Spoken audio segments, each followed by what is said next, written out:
still milling with sweating glasses in their hands when we got to Stanley and Gloria Castles, milling and speaking in soft voices over the melancholic and refined tones of Eric Satie's Nociens, which were a soundtrack to the lives of the type of people who came to dinner at the castles. If not the life they actually lived, the one they imagined for themselves and wanted to draw from for inspiration. Gloria, in a head wrap, her black handcuff eyeglasses, and a caftan, came toward me with a hug. Many women were afraid of Gloria, as I had been, but I was becoming less afraid. I sensed she was coming to understand that I was part of Sandro's life, and that there was no choice but to accept me. Votive candles flickered behind her, giving the loft the feel of a strange and magical chamber. On every surface were delicate little flowers. Weeds I saw upon closer inspection, clover and dandelions with sprigs of ailanthus in little transparent vases, which contrasted with the old, wide plank floors, the high ceiling stripped to its framing. The loft had once belonged to the painter Mark Rothko, and knowing this gave it a despairing and enlightened aura. It was almost better than going to the Met and looking at the Rothkos.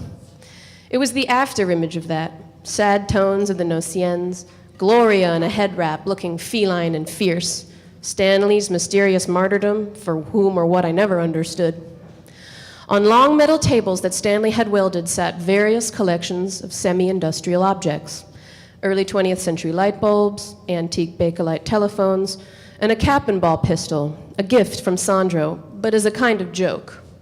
It was a replica of an early 19th century Colt revolver that had been remade by the Valera Company for spaghetti western productions. Stanley was terrified of it and had put it out with its complicated boxes of ammunition and parts, hoping Sandro would take the cap and ball pistol home with him when we left tonight. Gloria steered me toward a slump-shouldered man in a blazer that looked like he'd balled up and used as a pillow the night before. This is Birdmore Model. You'll be sitting next to him during dinner. An auburn beard tumbled down his chin like a hillside erosion. He was short and pot-bellied, but had a kind of blunt virility. He nodded at me with bright, sad eyes, tucking a lock of stringy red hair behind one ear. Model. That stress is on the second syllable. But after meeting him that night, I never heard anyone pronounce it that way.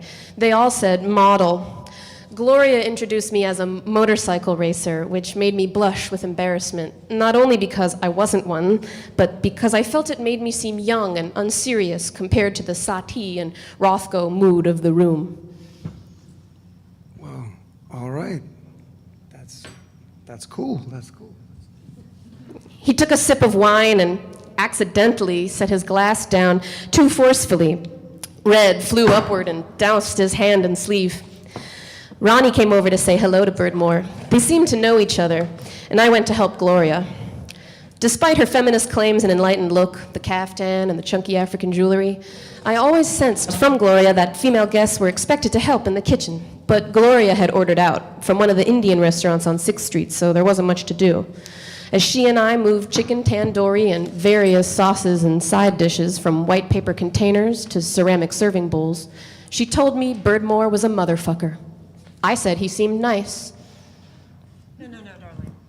I mean the motherfuckers, okay? They were a street gang in the late 60s. They went around pretending to assassinate people with toy guns. Yes. I think they killed Didier Delordier. He's coming tonight. That should be interesting.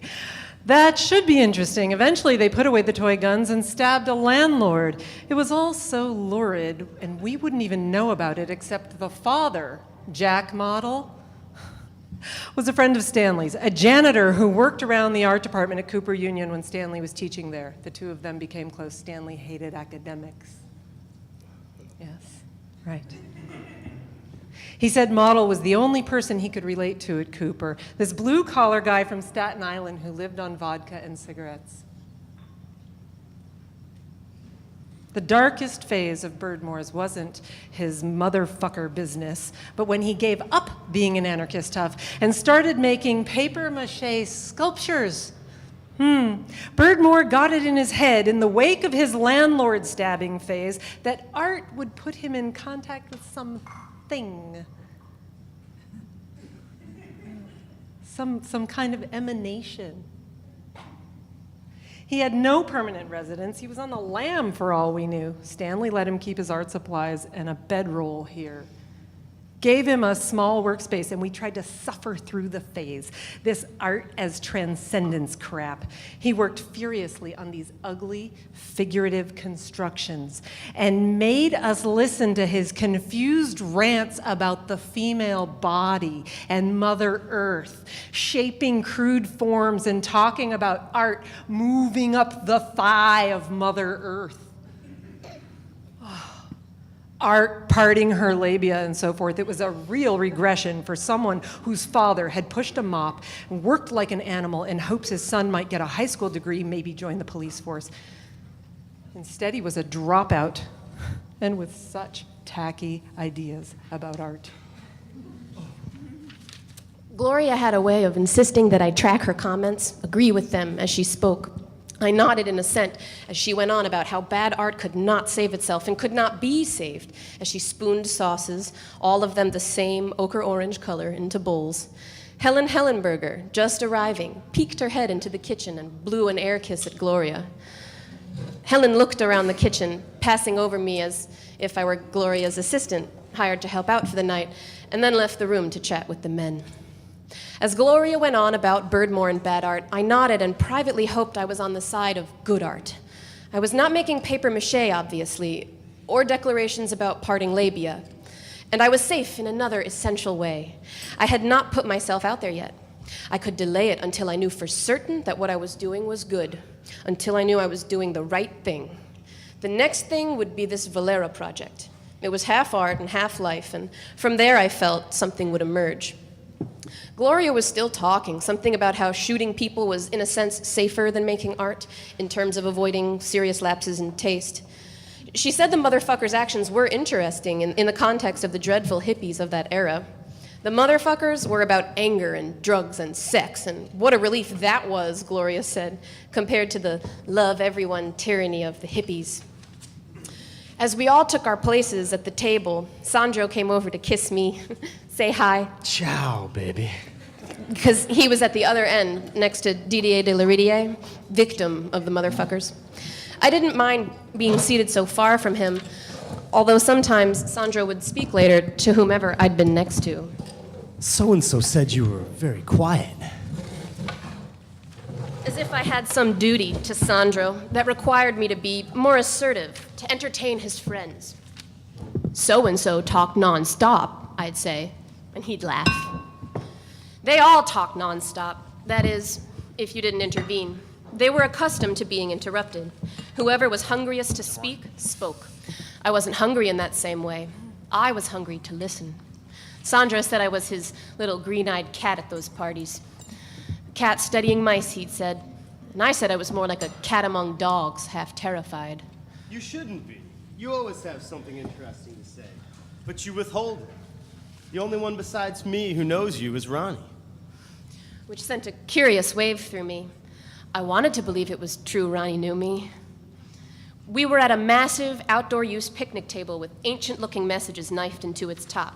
Kilroy was here, and eat me, and fuck. Its gouged surface was lacquered over in glossy black. The Castles had purchased it from PS 130 in Chinatown, which, Gloria announced somewhat triumphantly, was selling everything but the smoke alarms to keep from closing down. Birdmore turned to me. That's who you're here with? He gestured in Sandro's direction. I said yes. What are you, 18 years old? No, 23. He was looking at Sandro and about to say something more when Gloria started in about the purchase of the table, how they'd found someone to strip it and lacquer it, and how it had to be lifted up the elevator shaft, end on, with ropes and pulleys. Birdmore concentrated on the chicken tandoori, the problem of its sauce and his beard. Oh, enough about the fucking table. He and Gloria squared off in lowered voices. As they argued, Gloria got up and went to a sideboard, and I had the terrible thought that she was going to pick up Sandro's cap and ball pistol and point it at Stanley. But she retrieved a tea towel and a bowl of water. She set these in front of Birdmore so he could clean his beard. Sandro raised his glass and said he wanted to make a toast. He gazed warmly at me from across the table, his smile punctuated by dimples, and I thought perhaps he was going to toast me, my ride across the salt flats. To Helen, and to our future. Future. Let's hope it's a long one. As I drank to Helen, I understood that her elegant Greek air, like Gloria's stern air, was not an attack on me. The important thing was to be patient, to not make enemies. I would even try to befriend Helen, I thought. The common table conversation had lulled and people were breaking off into smaller groups. Birdmore and I glanced at each other awkwardly. Every time I thought he was going to say something, he'd smile in a stunned or stoned way, nod enthusiastically, and say nothing. I heard Ronnie tell someone that if you weren't sure where the camera was focused in an image you were looking at, as a general rule, you could assume it was the crotch. A man named John Dog was talking to Helen about his art, too excited to tone down his sales pitch. Only a certain kind of pushiness works in the art world, and not the straight-ahead, pile-driving kind, which was the method John Dog was using. Malevich made the white paintings, and then we had Robert Ryman. Ryman making them too, more academic and provisional than Malevich, the religion subtracted from the facture. Little test canvases of white, like bandages over nothing, white on white. Now what I do is I make white films, just light, pure light. And what's fascinating is... He didn't seem to notice that Helen's face had gone blank. As if she'd been summoned elsewhere, but left an impassive mask behind for his self-promotion to bounce off. John Dog pressed on, hoping to recapture her attention. It wasn't going to work. But I admired how convinced he was that his work was good enough to show her, and he simply needed to get it seen. As if that were the main stumbling block, and not the problem of making art, the problem of believing in it. They made the white paintings. I make the white films. I've been rather protective of the conditions of display, but I'm coming around to the idea of making my work more accessible. In fact, I'm open to showing them to you. I'm enormously busy, but I could make time. I could bring them, the reels, by the gallery. No projector? Well, I could bring one. I see. Or perhaps to your residence. I'm not opposed to the idea of making a visit to your home. We could say tomorrow. Stanley talked to no one in particular. I used to paint. I had to give it up. I lost contact with the paintings. John Dog looked for a signal in Helen's blank face.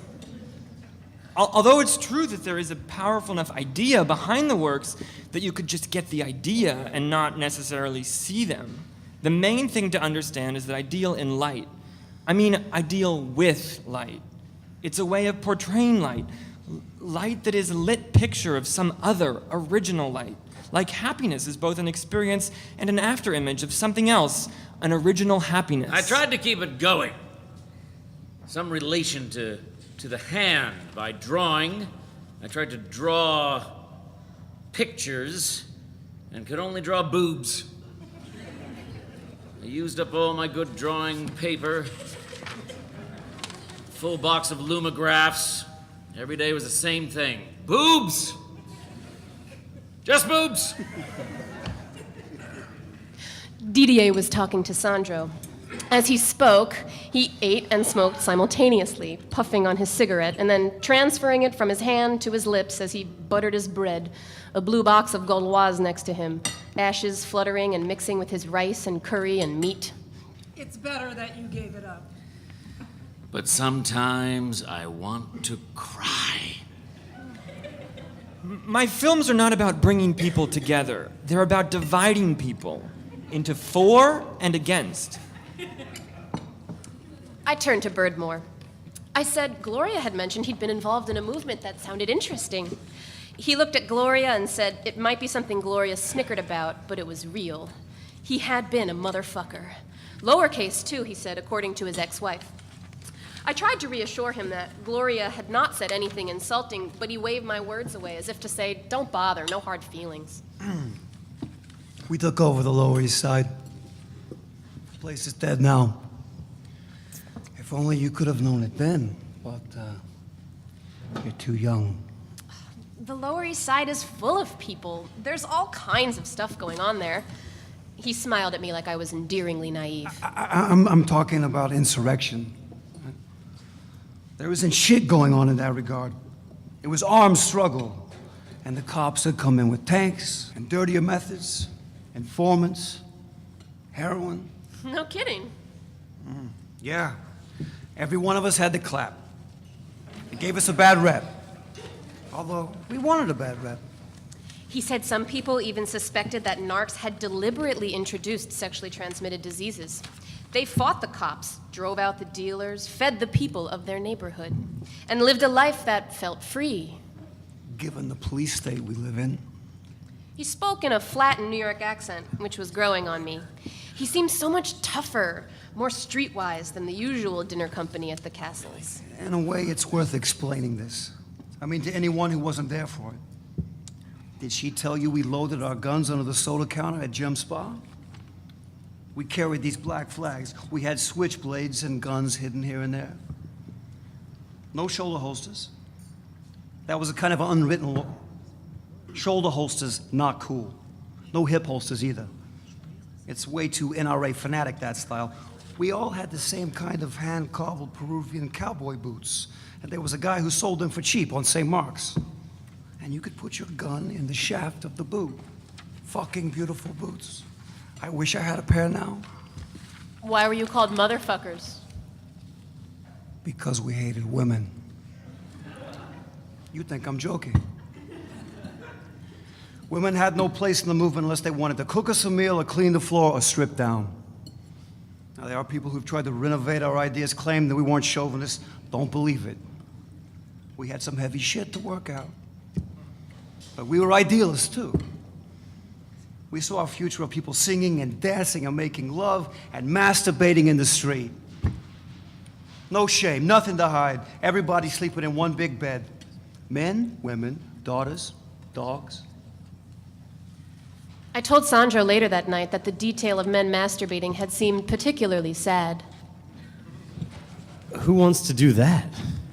But he said he respected Birdmore, that the motherfuckers were something formidable. He told me the first time he met Birdmore, he didn't know anything about that history. He remembered the janitor Stanley would go on alcoholic binges with, a tough old guy from Staten Island whose eccentric redheaded son was an equally unlikely pet project for Stanley to have chosen, a dropout freeloader.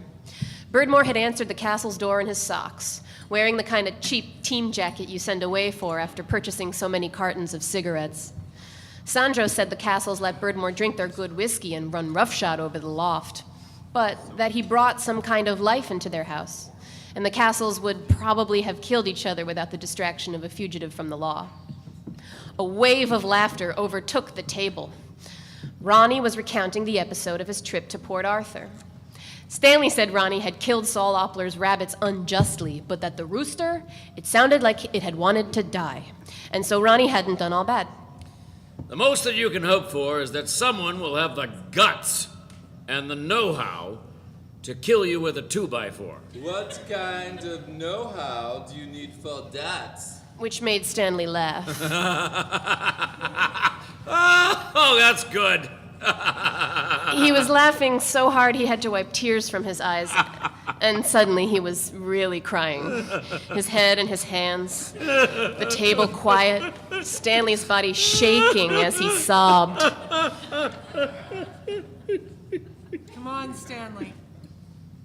You devalue the tear when you do that. You really do. She looked around the table, perhaps seeking consolation. See the maudlin bullshit I have to put up with? Then again, she might have been saying, you better not think this is funny. This was the way with them. It was all very grave and dramatic, and you didn't know if it was a joke or if it was real. Sandro said their gloom was almost mathematical, an end game that Stanley had created.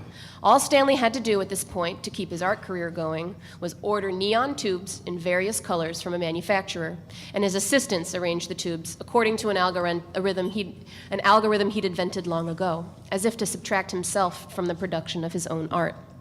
He was rich and well-respected, but he had forced his own obsolescence. The art made itself. Sandro said that Stanley's work had outmoded him the way the post-industrial age was now robbing the worker of his place, and that this truth made the art more powerful. The Castles had spent the summer in East Hampton, although apparently Stanley never stepped foot on the beach. He slept all day and spent his nights drinking and making monologues on a reel-to-reel recorder.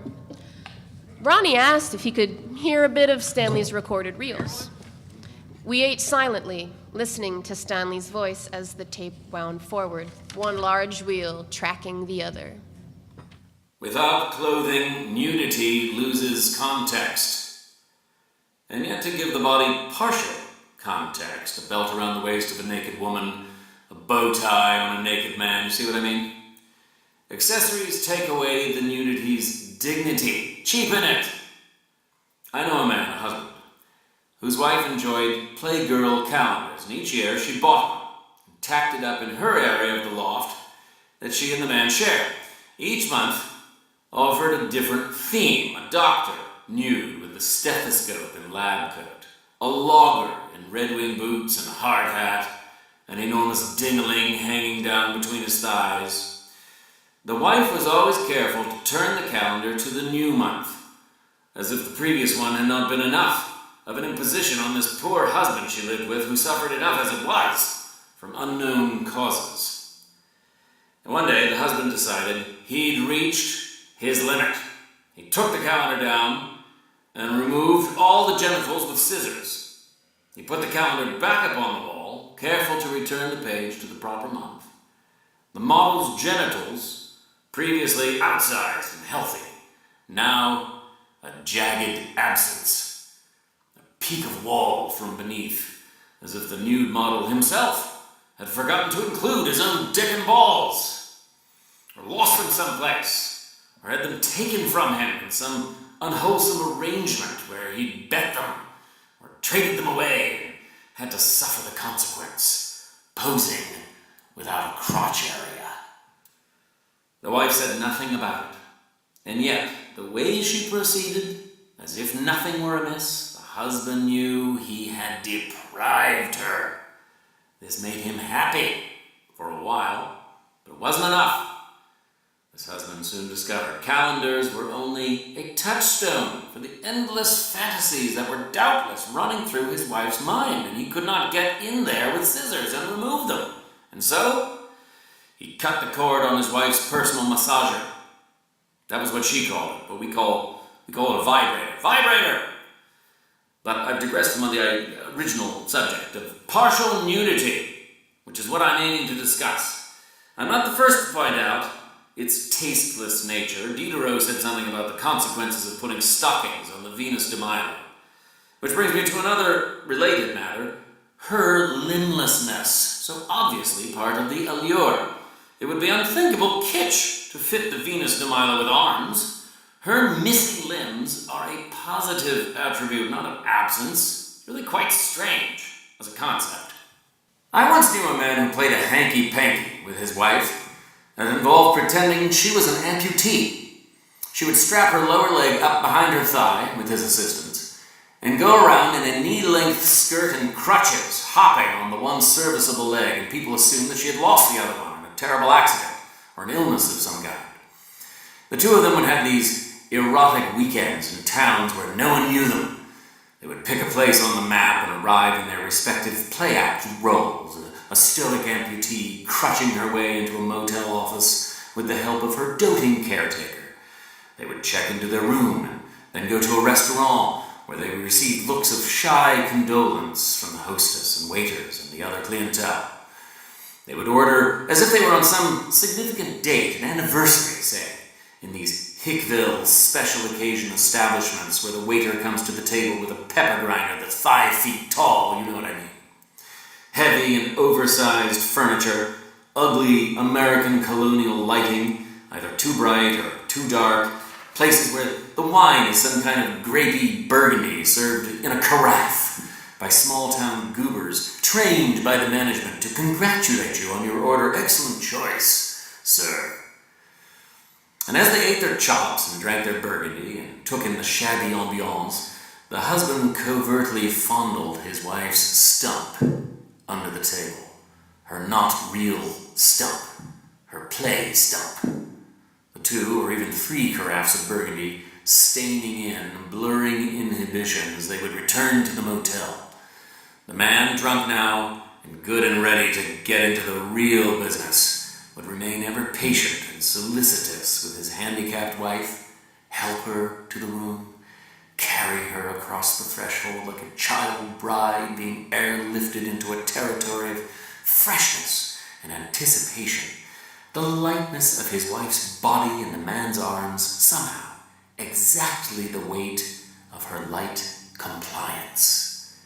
He would set her softly on the bed, proceed to undress her slowly with meaningful pauses and great care, eye contact, deep and even breathing, extra attention to the knee stump, the surface of it, rounded but with shallow areas, like a very smooth rock.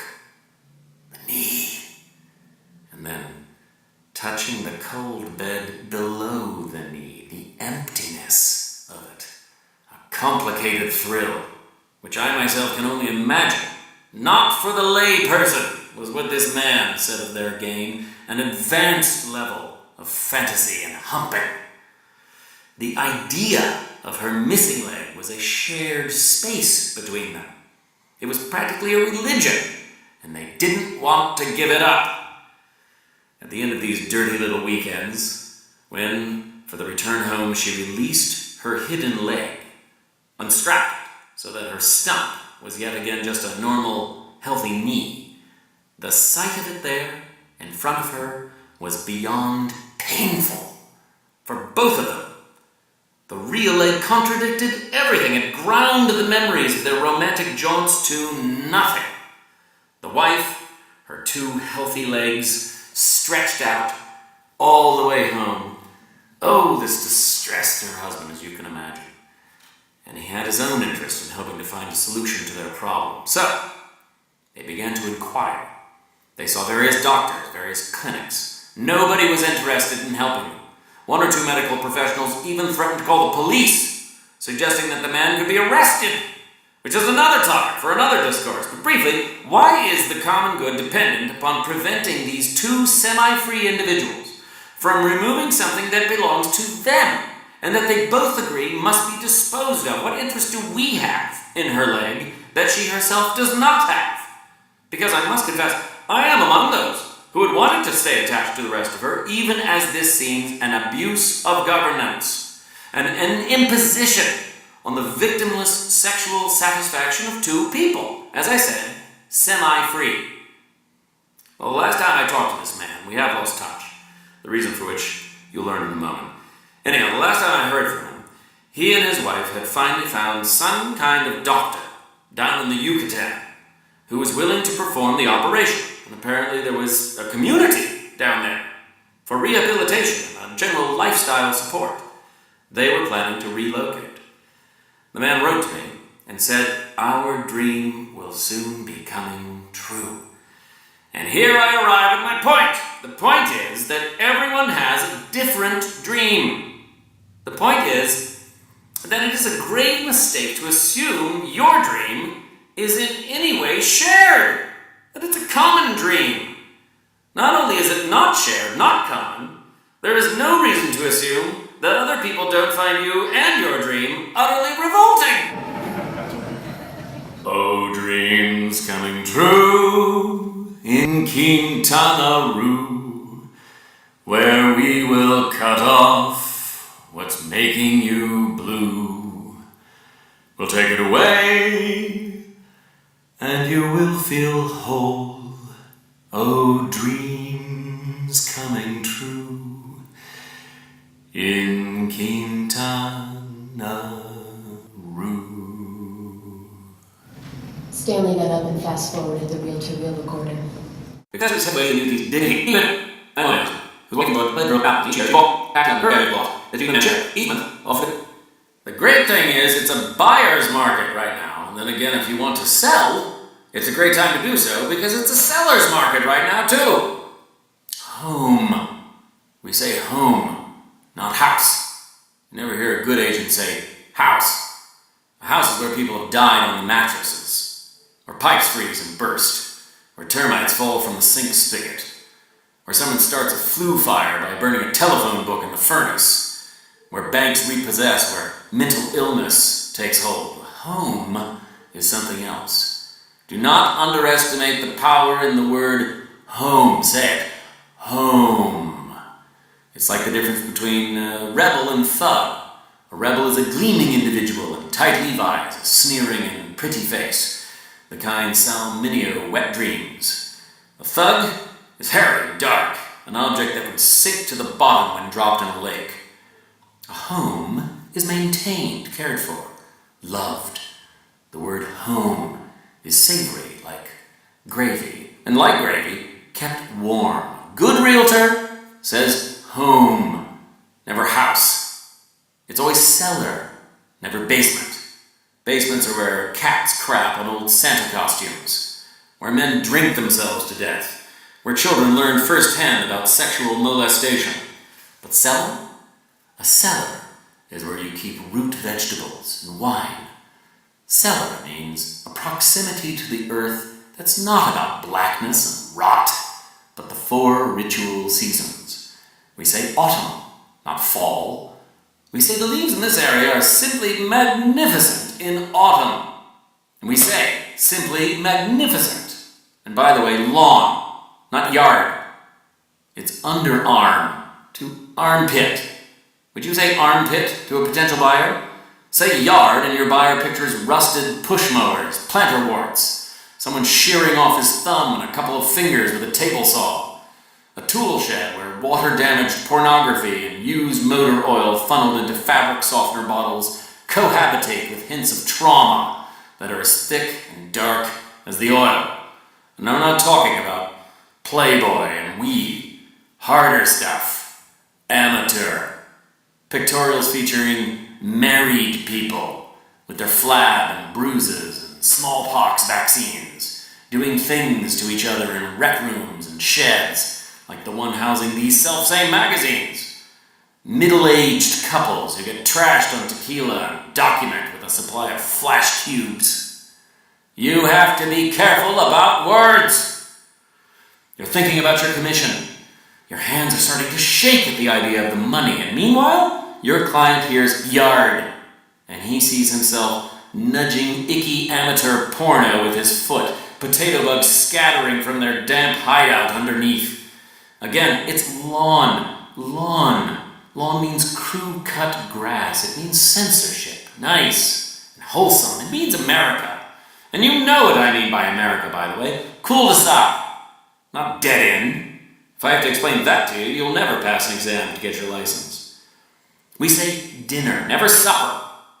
Dinner is the middle-class, semi-religious, Christianesque. Dinner is a touch-tone doorbell with a little orange light glowing from within the rectangular button. The bell is there for expected guests, people carrying warm dishes covered with gingham-checked cloth. Cloth, needless to say, has been laundered with stain remover. The type of people with stained old dish rags are not going to press this doorbell. No one with a beard. No one with a grievance. Only people who share the values of the hosts. Thank you for having us to dinner in your lovely home. Say dinner. Say home. Say lawn. Don't be afraid. Like prayer through repetition and habit, these words will begin to. Stanley shut off the reel-to-reel recorder. Indeed. DDA nodded at Stanley and stuffed a cigarette butt into his food. He retrieved another and lit it, blowing smoke across the table, but waving it from in front of his face, as if it were something unwelcome that someone else had just put there. He continued to nod at Stanley, smoke going up in a tight spiral from the end of his held cigarette. Everyone else was quiet, waiting for DDA to make his comment. Stanley peered at him as if from a great distance. Why do you look so amused, DDA? Because Because I enjoyed your little ramble there. Stand there. And I know what you're getting at. What am I getting at? Because I'm not actually sure I know myself. The power and emptiness of words. And yet they rule us nonetheless. Are the sole horizon, the long language as the house of being, the home of being, excuse me. That wasn't my point. I don't know what my point was, except that men over 50 can't stop talking. It's an illness.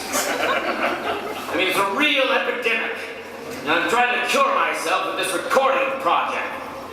Sicken myself of talking. By talking it all out. Like the Schick Center method of quitting smoking. But since you bring it up, DDA, you know what I think of language? That it's a fake horizon. That there's something else. A real truthful thing.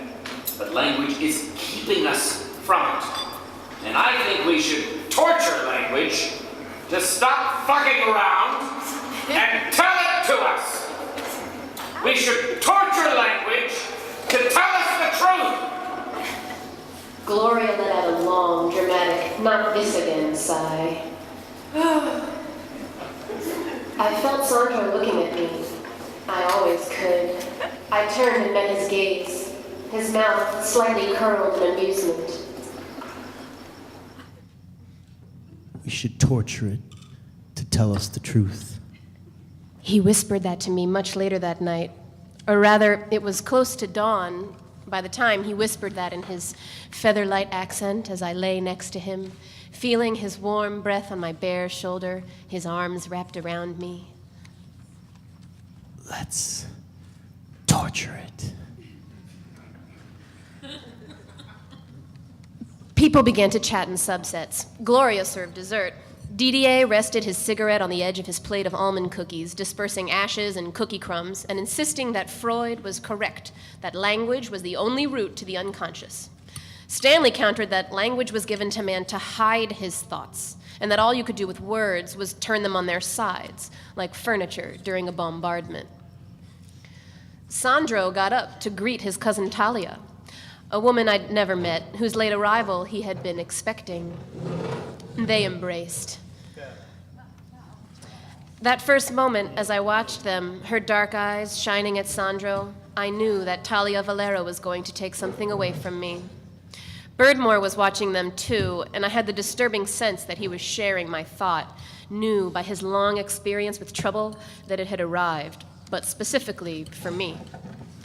Sandro brought his cousin Talia around the table.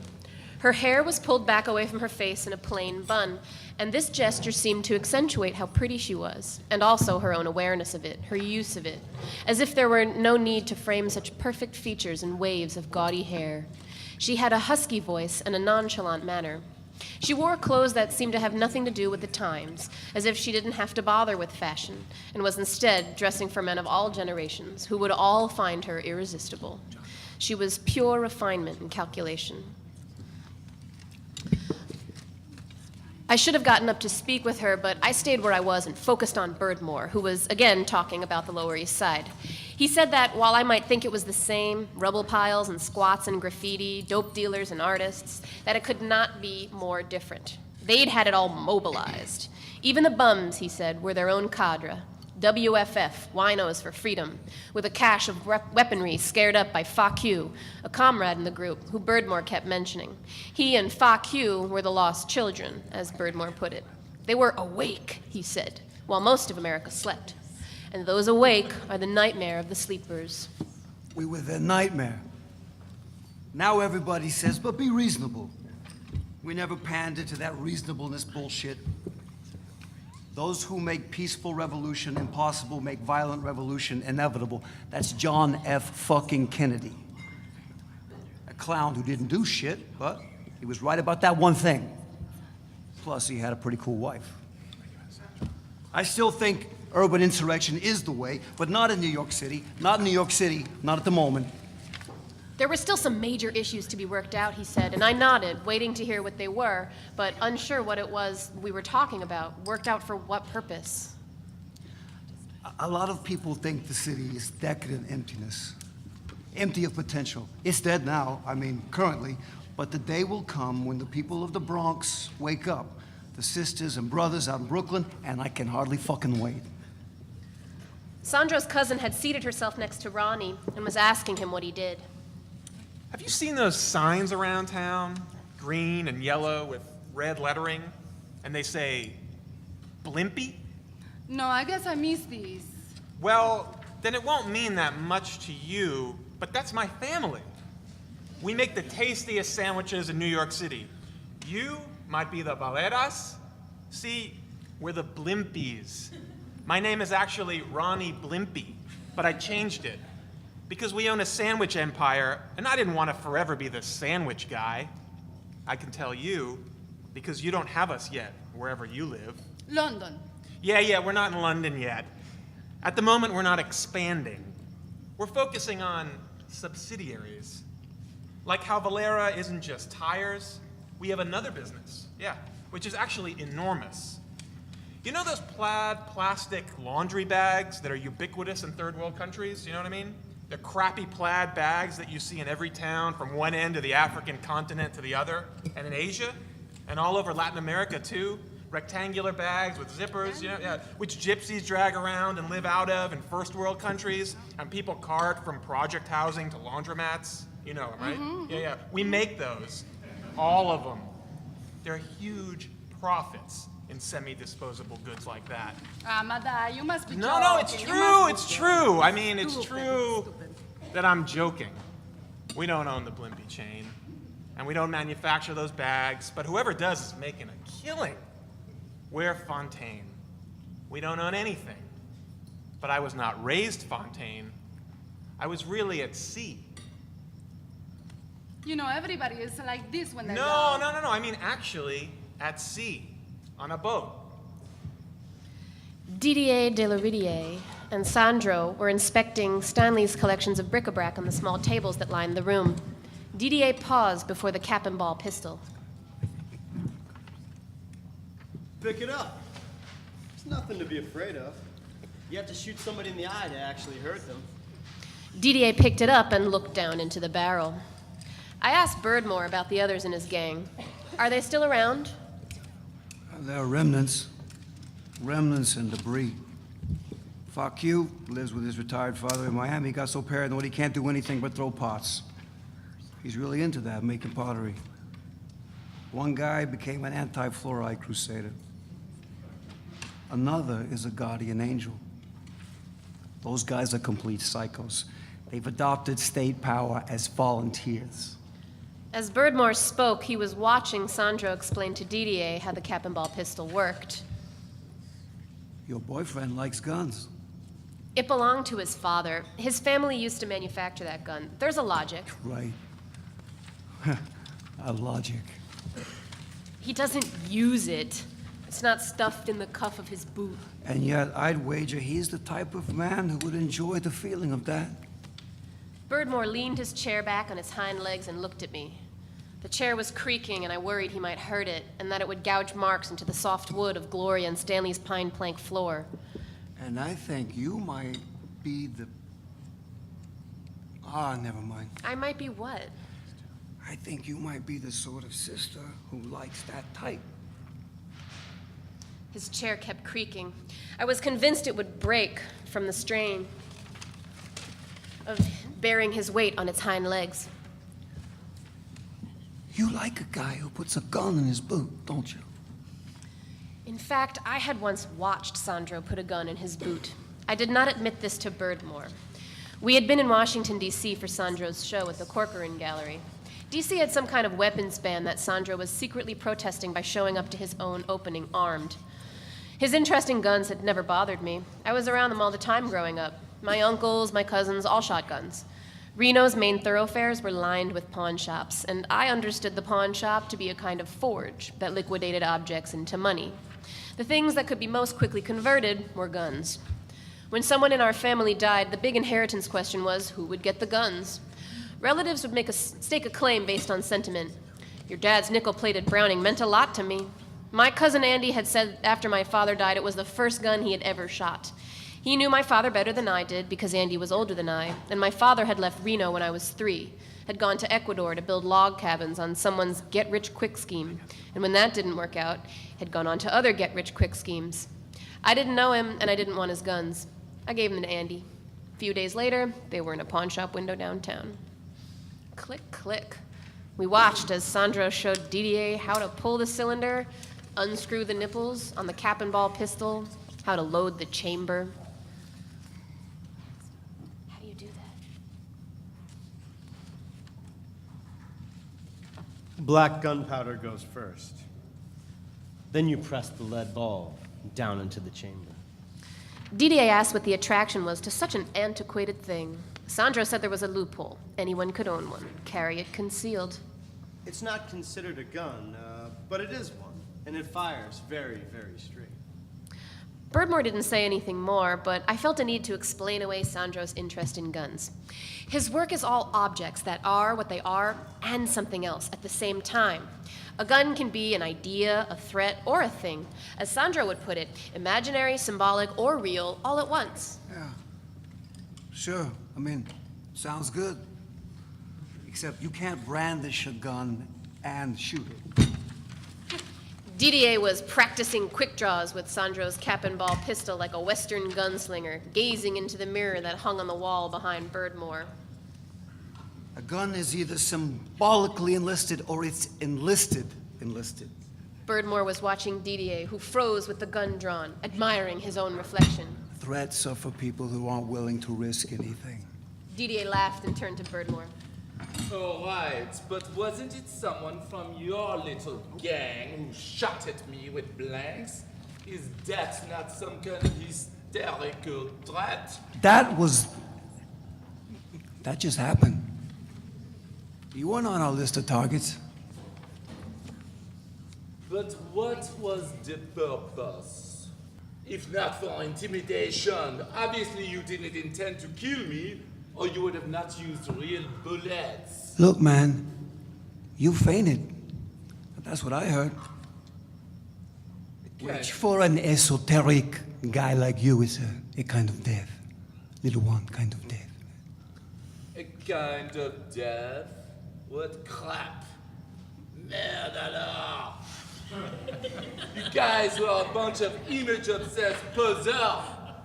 Sorry, if I recall correctly, Antonioni wanted to put you in his youth cult film. The one with the Pink Floyd soundtrack? Or am I mistaking you for some other group of cinema-ready toughs? Everyone was listening now. Birdmore smiled. That's true. It was us. But we turned him down. Zabriskie Point? You can give him my name if he's casting for something. Shit! And didn't you guys have a kind of sit-in in front of the UN with your faces wrapped in bandage? Pretending you were survivors from a platoon that had been accidentally napalmed in the Vietnamese jungle by an American bomber? We were bringing the war home. Would it have been better not to stage our descent? But that's exactly it. You staged your descent, just as you say. I'm remembering more now. I heard about it from someone who was there. You all removed the bandages from your faces as this coordinating act of protest, strip by strip. Ever so slowly, reporters all around you, there to see the terrible damage as you unveiled yourselves. The few survivors who managed to plunge themselves in a river jellied gasoline, clinging to their cheeks and arms and ribs the smell of shells. Sounds like you were there, Didier. No, Ronnie, I just think it's important to draw distinctions between real violence and théâtre. So there you all were, screaming, look at us, look at our faces, the bandages fell away, and surprise, quelle surprise. No one was burned. You didn't go to Vietnam, none of you did. It was a hoax. It wasn't a hoax. It was theater, real theater, like Brecht. What does Brecht have to do with it? I think you should leave Brecht out of The people who watched, they wanted to see our burned faces. And if we had shown them burned faces, they would have turned their heads away and flinched, but left satisfied that we were burned. End of story. We thwarted their expectations, left them disappointed. The observers are promised disfigurement, are led to the crime of having wanted to see it. And then the question lingers, where is the violence going to show itself? By removing the thing the mask is meant to cover, we were making a point. The thing the mask is meant to cover can't be covered or seen. It's everywhere. blah, blah, blah, blah, blah. My advice would have been to give up the street theatre and drop below the radar. Go underground. Isn't that what you're doing in Italy, Zandro? I don't keep up on it, Didier, and I'm not sure what you mean. There's a youth movement. It's out in the open. Don't play dumb, Zandro. The Red Brigades. We could never have been like that. Our trip was not about rigor and self-sacrifice. Anyhow, those people are Leninists. We were more like libertines. Libertine, followers of the great wingback Moshe Bubalev. Say what you want, Didier. He was the main thinker advocating a shift from theory to action in the late 1960s. A lot of people were reading that stuff. I got a good story about that Bubalev guy. There was a certain group looking for guidance, a famous group. They had a hostage and needed insight on how to proceed. It's all in Bubalev's diaries. This group showed up at his place, pestering and the whole thing. They brought liquor and a good-looking girl, stayed for the afternoon, drank as the girl waggled her ass around. When it was time for them to go, Bubalev was sad that they were taking the pretty girl away, but at least they left their liquor behind. That's all he says about them. They took the girl, but left the booze. You know who it was? It was the Symbionese Liberation Army, with Patty Hearst. Since when do you read Moshe Bubalev? Since never, Didier. Someone told me that story, actually. I don't have a clue if it's true. Could be true. But look, Bubalev wasn't a priest. He was a professor and probably didn't get a lot of brainwashed chicks visiting him in faculty housing. It's best not to look at personal conduct. Take Allen Ginsberg. Decent poet, had an important moment, but when you actually knew him, a complete charlatan. He hung around our scene. One night, this rich kid shows up at Jim's Spa with 10,000 bucks in cash. He wants to burn it in Tompkins Square Park to take that share of capital out of the system. He was trying to convince me and FAQ to come watch him burn this money. So we all trip over to the park, thinking there's no way he'd really do it, but it was our job to encourage extreme acts. So we're saying, burn it, go ahead. Allen Ginsberg was in the park that night. Someone told him the kid planned to set this large sum of money on fire, and Ginsberg, in his loose cotton guru clothes, goes rushing over, trying to convince the kid in a rabbinical and bushy tone to give him the money.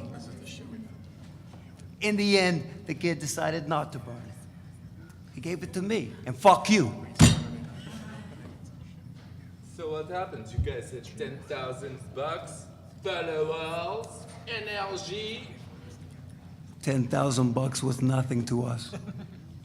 We had steady sources of funding. But from where? Can't say.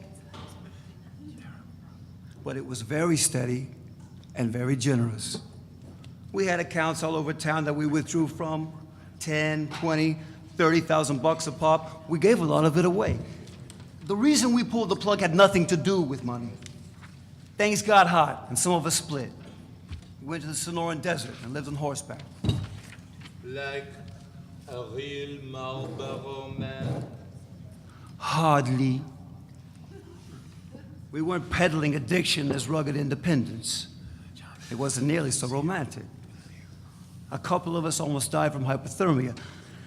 Another barely survived the bobcat mauling. We were attacked by wolves, fire ants, chiggers. We suffered scabies, impetigo, road burn, Hong Kong flu, paranoia, near starvation. It ruined my marriage.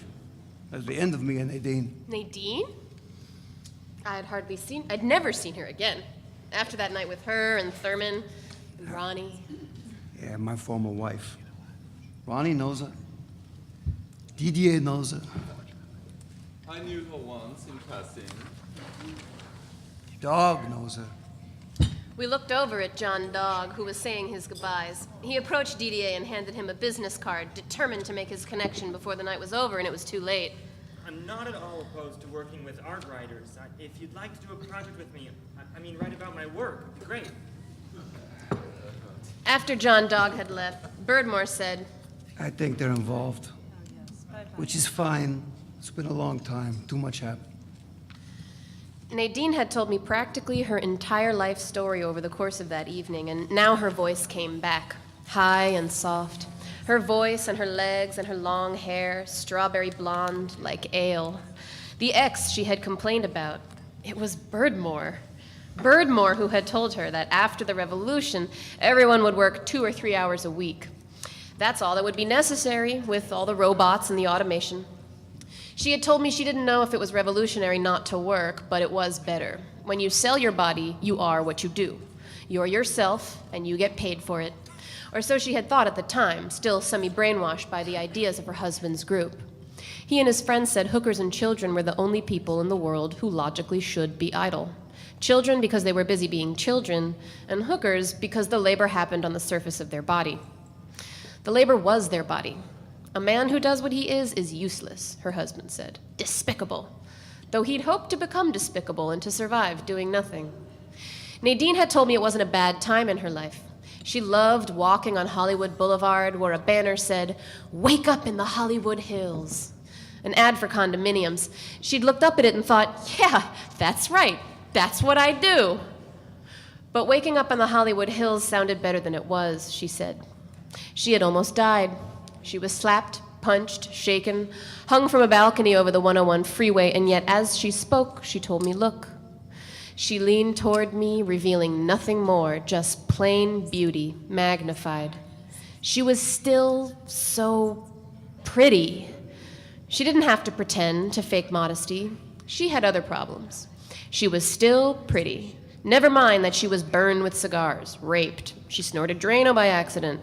But the really messed up thing was that she was still so pretty. After all that, how is it possible? She was beautiful, it was true, with large hazel eyes speckled like brook trout, and the hair reddish gold around her white face. But I had seen the night I met her that her beauty was going to leave her, like it does all women. For the face, time relays some essential message, and time is the message. It takes things away. But its passage, its damages, are all we have. Without it, there's nothing.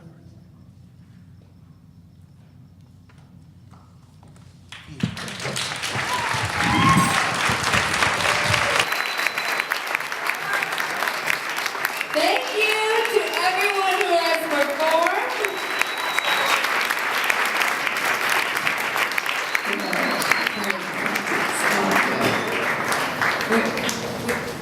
Rachel.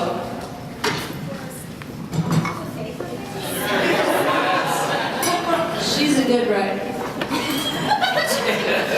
I thought Laura's just the imperious gallows the whole dinner. Now she's quite. I want to thank the people who read, actors and artists and poets. That's who these people are. They're all of them so talented, and they collaborated with me on this, which feels strange. They had their own ideas about how they wanted to be the parts, and so it really is a collaboration. I did not direct this. Each of them embodied the parts, and I'm so thankful to them. And thanks everyone for coming tonight.